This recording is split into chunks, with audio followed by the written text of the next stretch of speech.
All right, let's hit the nerve right now. Most of you aren't struggling with vanity. You're struggling with a lie. You've been told that if you care about your body, if you want to look strong, defined, and capable, you're shallow, that you're less spiritual. And you've seen the alternative, people who neglect their health, let their discipline rot and call it humility. Stop calling it holiness. It's a distortion.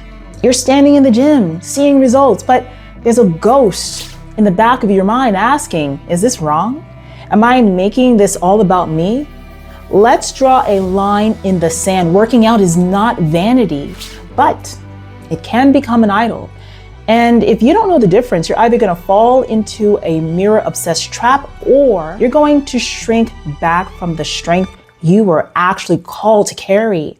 This isn't about your abs. This is about your soul. And we need to stop getting the theology twisted. Having a good physique isn't the sin. Wanting to look attractive, that's not a vice. St. Thomas Aquinas in the Summa Theologiae digs into the real rot, vainglory. It isn't about what you see in the mirror. It's about what you demand from the person standing behind you. It's the disordered hunger to be praised, to be validated, to be the center of the room. Ask yourself the hard question. If nobody ever saw your progress, if the likes disappeared and the compliments were silent, would you still show up? That's the line.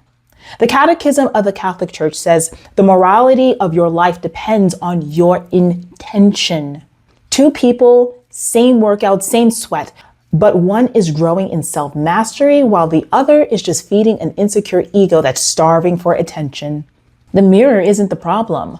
The throne is. And if your reflection is sitting on that throne, you've already lost. Here's the shift that changes everything. Your body isn't yours. We treat our skin like a costume, an accessory we can manipulate or ignore. But 1 Corinthians chapter 6, verses 19 to 20 cuts through that noise. You are not your own. You are bought with a price. If you aren't your own, then you have a boss. You are a steward, not an owner.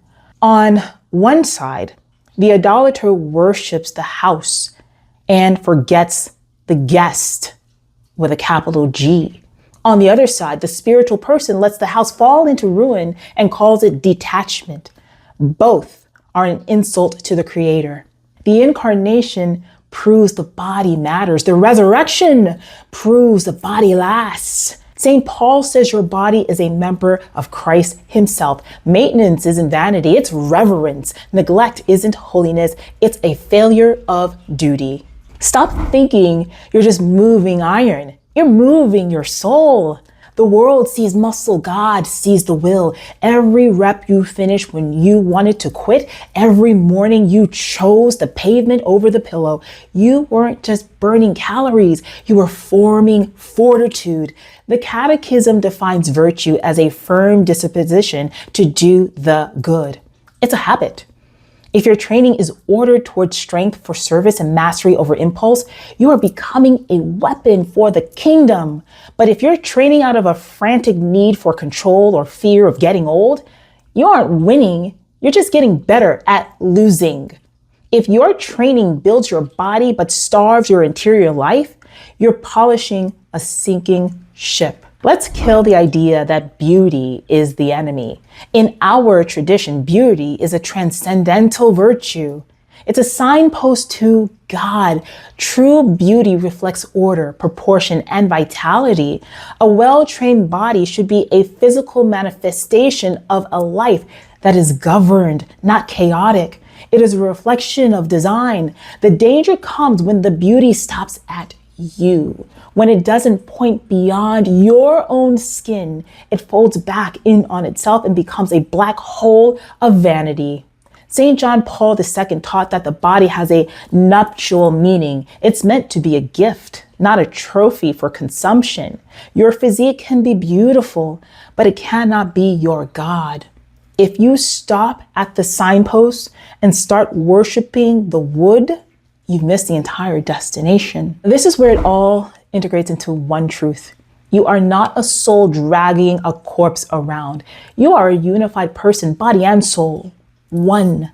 There's a prayer in the liturgy, one of the collects, and it asks God to fashion us into a dwelling pleasing to Him, fashioned, formed, shaped, not just on the inside, all of you.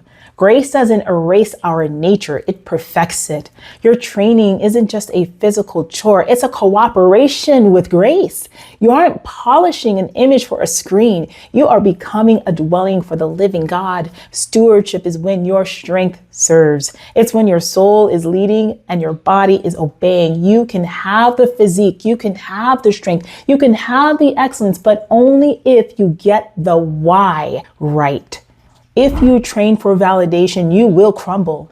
If you train for identity, you will panic when you age. But if you train for formation, you are unshakable. What are you really training for? Because this isn't about the gym. It is about who you are becoming. Train the body, strengthen the will, grow in virtue. And if you've been doing the work, but the heart is still empty, watch this next video. We're going to talk about the theology of fitness and why Christ belongs in your training. I'll see you over there.